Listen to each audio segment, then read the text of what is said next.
विद्यार्थियों, आज का एक हिंदी का ऐसा विषय है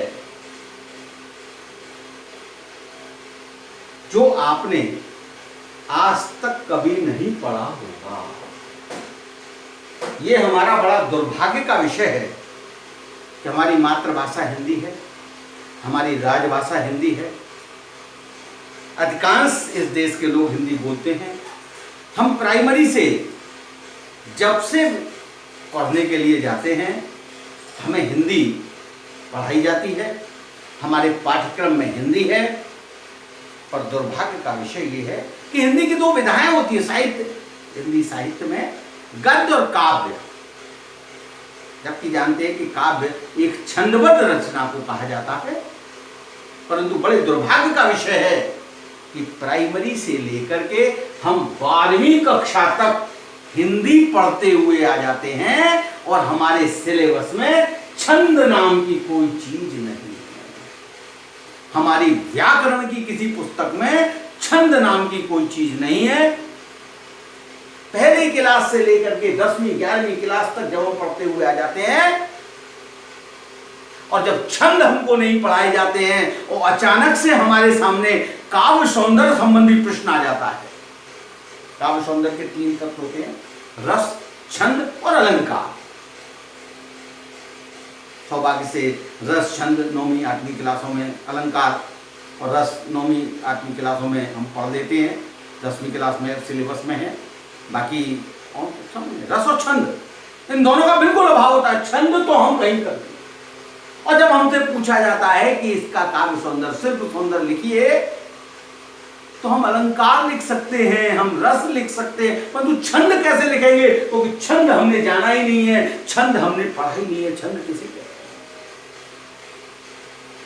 तो आज हम, क्योंकि हमारी कक्षाओं में काव्य सौंदर्य संबंधी प्रश्न पूछे जाते हैं, यहां तक कि 12वीं क्लास में एक प्रश्न छंद का आ जाता है कि इन पंक्तियों में कौन सा छंद निहित है, बताइए। तुलसीदास के पाठ में से अक्सर आ जाता है। हम नहीं बता पाते हैं क्योंकि हमने कभी छंद पढ़ा ही नहीं है, हम छंद को जानते ही नहीं है। सिर्फ हमने रट्टा मार लिया, क्लास में हमको सर जी ने बता दिया कि इस पंक्ति का ये छंद है, और अगर दुर्भाग्य सौभाग्य से वो आ गया तो ठीक है, नहीं आ गया तो हम छंद जानते ही नहीं है छंद क्या होता है।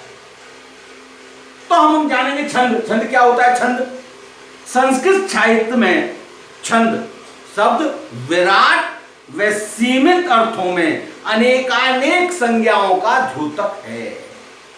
संस्कृत सीमित अर्थों में अगर हम उसको देखें वर्तमान संदर्भ में, तो ये पद पद्य बंध का बोधक है। अपनी बातों को पद्य के रूप में, काव्य के रूप में बांधने का बोधक छंद है। अनेक विद्वानों ने अनेक प्रकार की परिभाषा दी गई है, हमारे उपनिषदों में भी अनेक प्रकार की परिभाषा दी गई है। प्राणा वे छंदांसी, प्राणा वे छंदांसी यदक्षर परिमाणम तच्छंदो मात्राक्षर संख्या नियता वाक छंदो। ये सारी परिभाषाएं दी गई हैं। इनके आधार पर हम कह सकते हैं कि छंद ऐसी पद्यबद्ध रचना है जिसमें चरण, यति, वर्ण एवं मात्रा की नियमबद्धता होती है।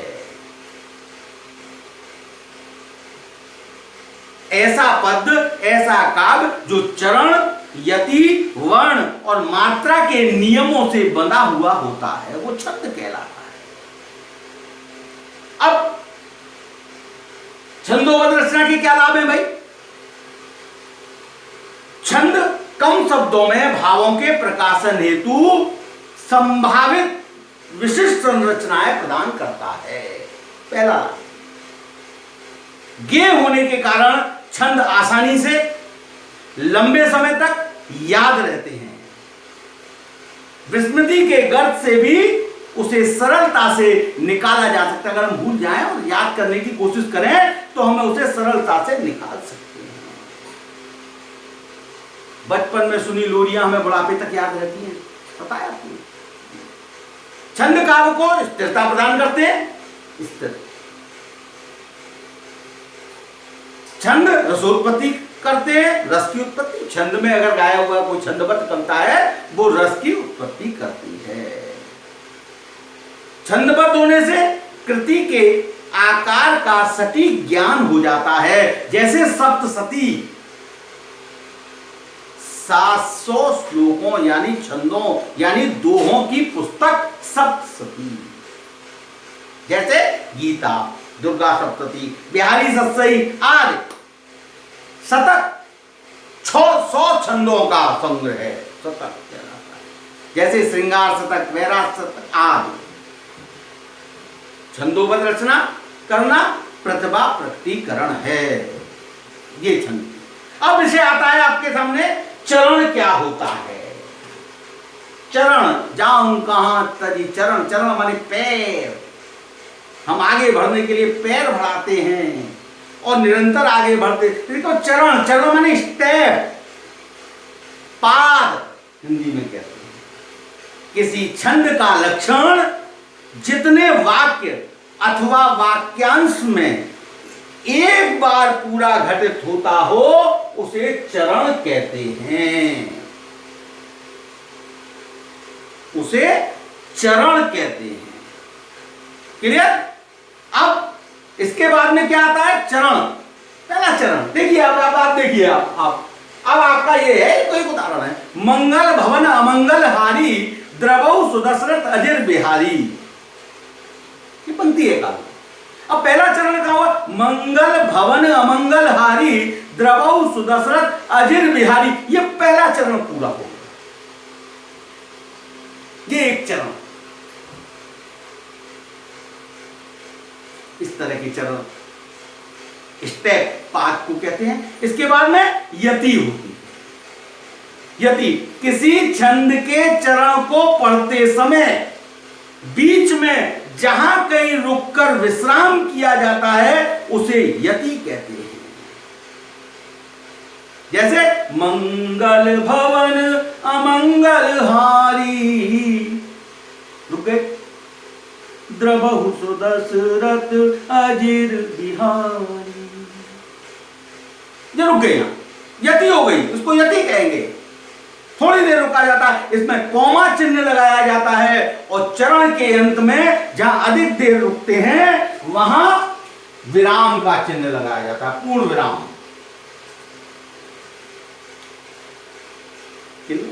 इसके बाद में आती है मात्रा। वर्णों के उच्चारण काल को मापने की, वर्णों के उच्चारण काल को मापने की सबसे छोटी इकाई मात्रा कहलाती है।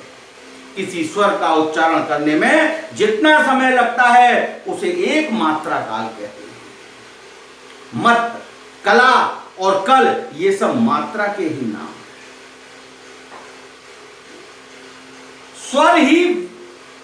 स्वर हो या व्यंजन हो, सभी वर्णों के उच्चारण में समय लगता है। व्याकरण शास्त्र के अनुसार प्रत्येक व्यंजन का उच्चारण अर्धमात्रा काल में होता है, किंतु छंद शास्त्र में मात्राएं केवल स्वरों की ही मानी जाती है।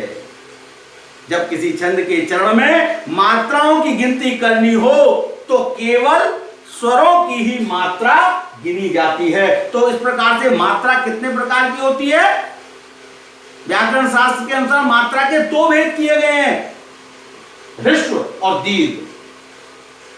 जिस प्रकार के ह्रस्व स्वर और दीर्घ स्वर होते हैं उसी तरह मात्रा भी ह्रस्व दीर्घ। जिस स्वर के उच्चारण में एक मात्रा का समय लगता है उसे ह्रस्व स्वर कहा जाता है।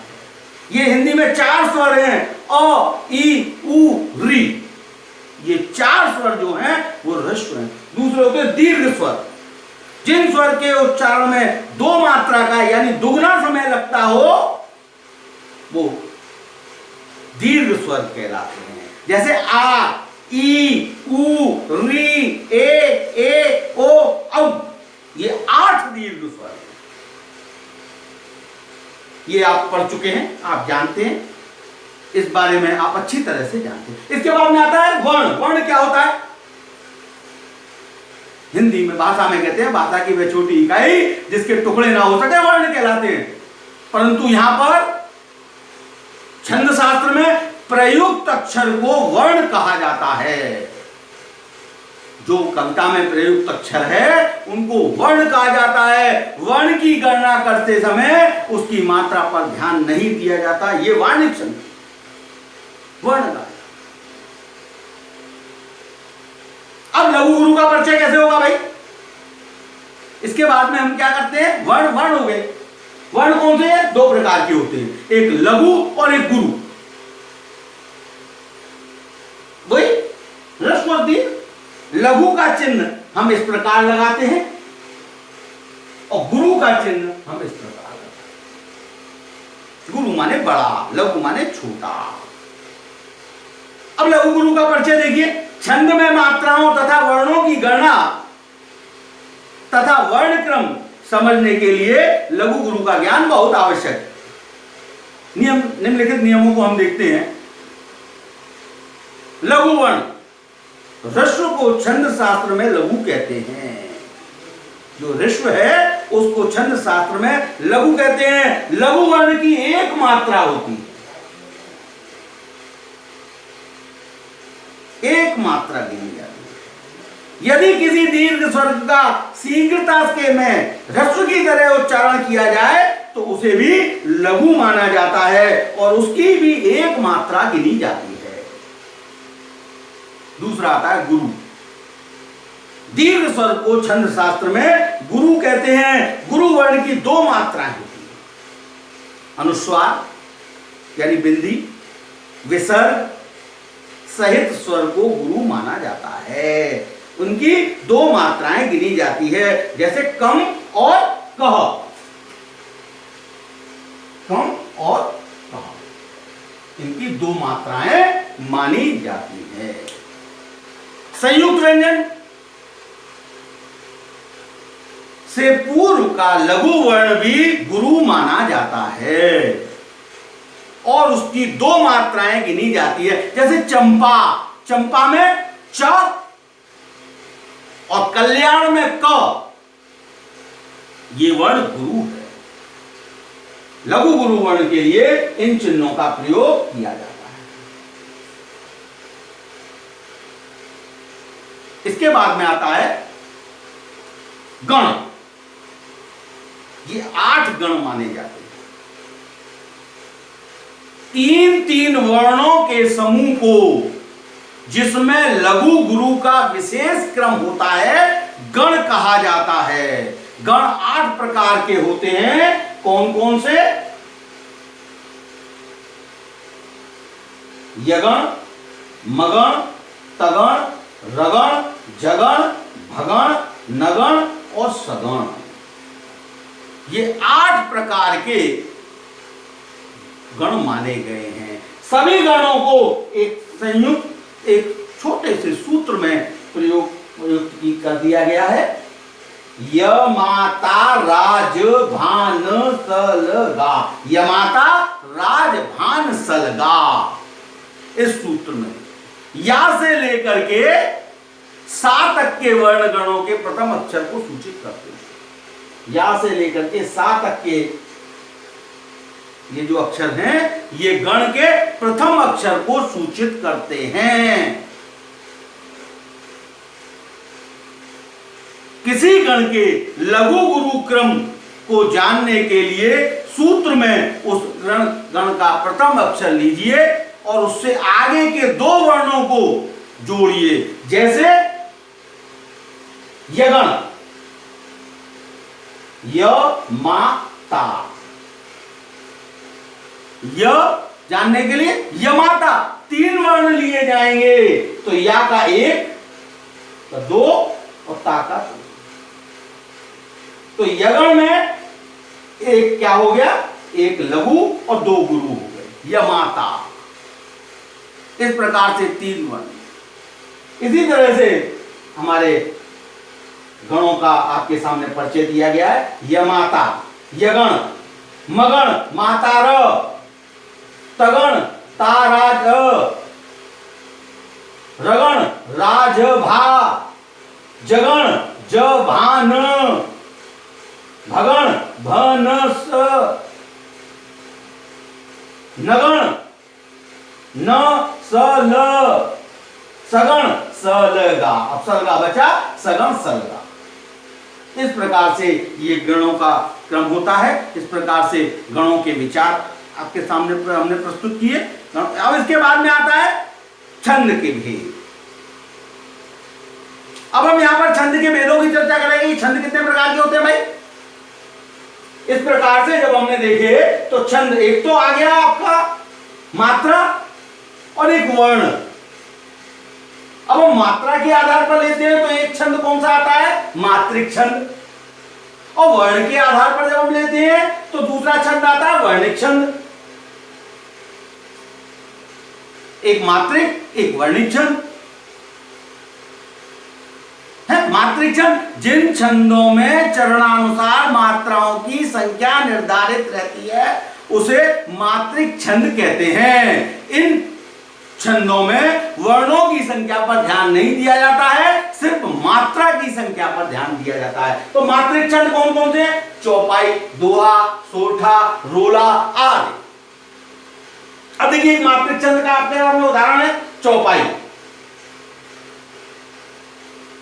गोपद जल बूढ़ई घट जोनी, सहज क्षमा बरुछाणई छोनी, मसक फूंक मकु मेर उड़ाई, होई न नट मधु भरतई भाई।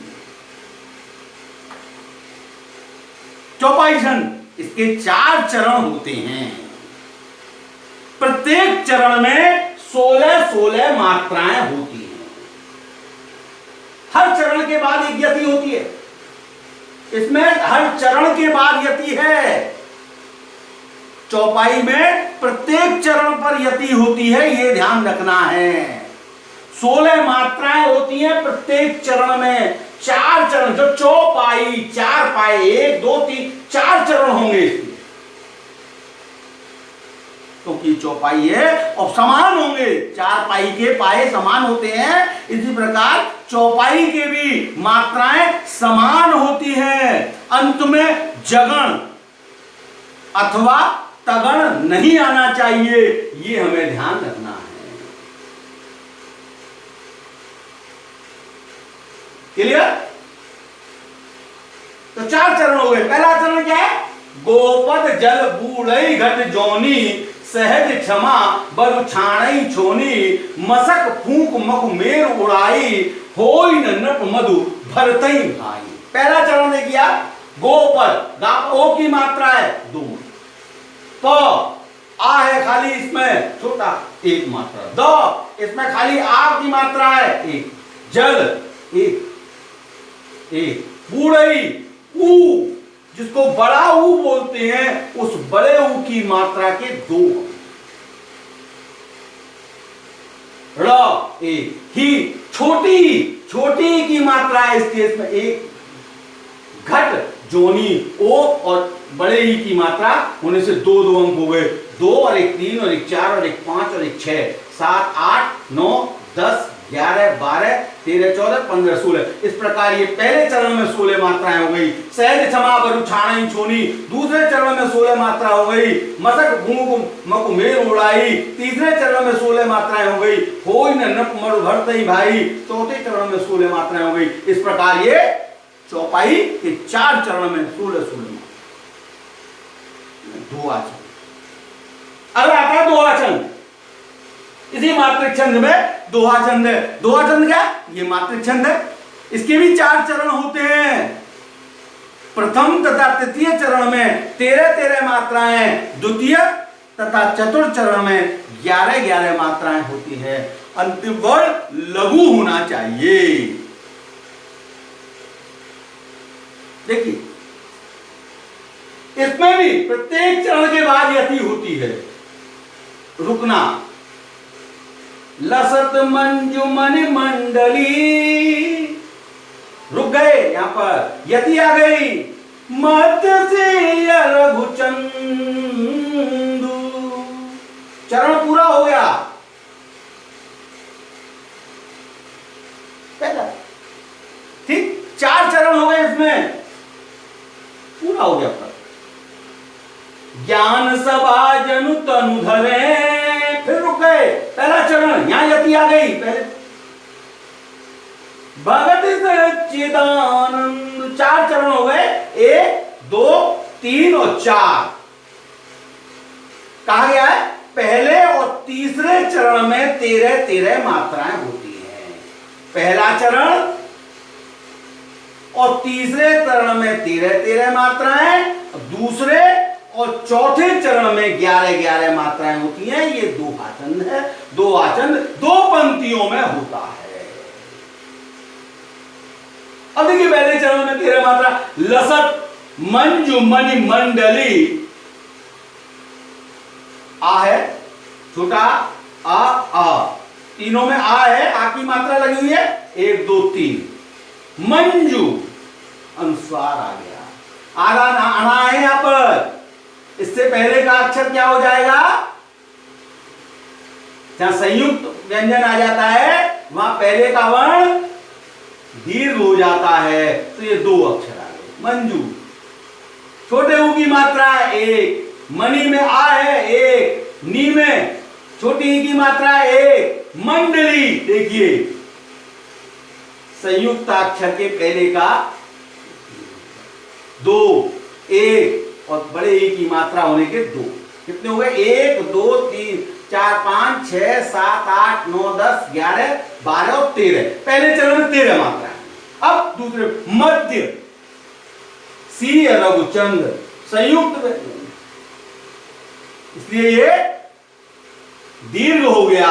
यहां 2, यहां पर 1, यहां पर 2, क्योंकि बड़े ई की मात्रा है। यहां 1, यहां 1, यहां छोटे ऊ की मात्रा 1, यहां चंदू, संयुक्त अक्षर के पहले 2 हो गया।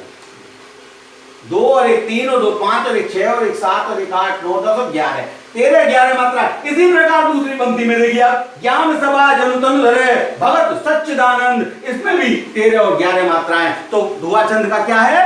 जहां प्रथम तथा तृतीय चरण में 13 मात्राएं होती हैं और द्वितीय और चतुर्थ चरण में 11 मात्रा होती है, अंतिम वर्ग लघु होना चाहिए, वहां पर धुआचंद होता है। इसके बाद में सोरठा, बिल्कुल इसका उल्टा है। उल्टा, पहले और तीसरे चरण में 11 मात्राएं होती हैं और दूसरे और चौथे चरण में 13 मात्राएं होती हैं, उसको सोरठा कहते हैं। बंदव गुरुपद कंद, कृपा सिंधु नर रूप हरि, महामोहतम पुंज जासु वचन रविकर निकर। सोरठा चंद का होगा। और प्रकार की हो सकती है, कुंडलियां हो सकती है, कुंडलियां भी छंद है। लाठी में गुण बहुत है, सदा राखिए संग, गहर नदी नाला जहां तहां बचावे अंग। 24 मात्रा। दोहा हो गया, पहला है दोहा है। अब उल्टा हो जाएगा यहां पर, तहां बचावे अंग, झपट कुत्ता को मारे, इसमें भी 24 मात्राएं होंगी। दोहा और सोरठा, दोहा और सोरठा मिलकर के कुंडली बन गई। तो लौट करके वही पुनरावृत्ति आ गई। इसलिए कुंडली में राउंड होते हैं, इसलिए उसमें अंतिम पंक्ति थी तहां बचावे अंग, यहां पहली पंक्ति आ गई, तहां बचावे अंग, झपट कुत्ता को मारे, दुश्मन दावा गिर होई तिरहु को जा रे, कह गिरधर कविराय सुनऊ हो मेरे पाठी, सब हथियारन छाण हाथ में लीजे हाथी। तो कुंडलियां। इसके बाद में आता है वर्णों का खेल, जहां वर्णों के आधार पर गणना की जाती है, वहां वर्णिक छंद कहते हैं। वहां वर्णिक छंद होता है। जिन छंदों में वर्णों की संख्या निश्चित होती हो उन्हें वर्णव्रत या वाणिक छंद कहते हैं। उन्हें वर्णव्रत या वाणिक छंद। वर्णों की गणना में मात्राओं पर ध्यान नहीं दिया जाता, वहां मात्राओं पर ध्यान नहीं दिया जाता। वाणिक छंद में मात्राओं पर ध्यान नहीं दिया जाता। इंद्रवज्जा, कवित मनर, मत्तगयंद आदि ये क्या है? ये सारे वर्णिक छंद हैं। ये वर्ण के आधार देखिए, इंद्रवज्जा, इस छंद में 4 चरण होते हैं, प्रत्येक चरण में 11 वर्ण होते हैं। इसमें तगण, जगण गुरु, तगण तगण, जगण गुरु, गुरु का क्रम होता है, चरण के अंत में यति होती है। उदाहरण देखिए, मैं जो नया ग्रंथ विलोकता हूं, मैं जो नया ग्रंथ विलोकता हूं, भाता मुझे सो नव मित्र सा है, देखूं उसे मैं नित प्यार से यों, मानो मिला मित्र मुझे पुराना।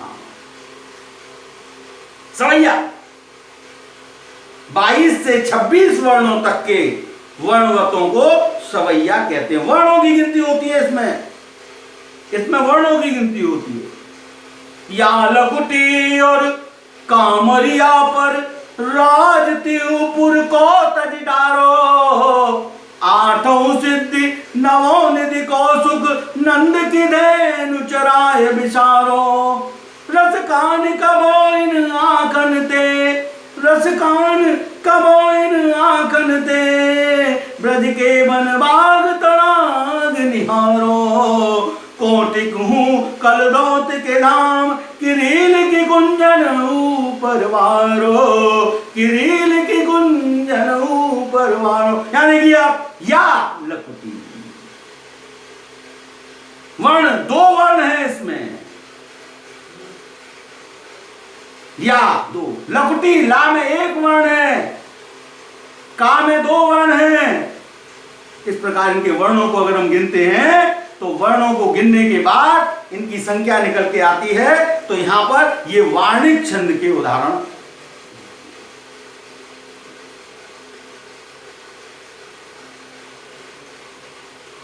और भी मानस हो तो वही रस कान, बसों ब्रज गोकुल ग्वारन गांव, जो पशु हो तो कहां बस मेरो, चरो नित नंद की धेनु मजारन। ये भी वार्णिक छंद में।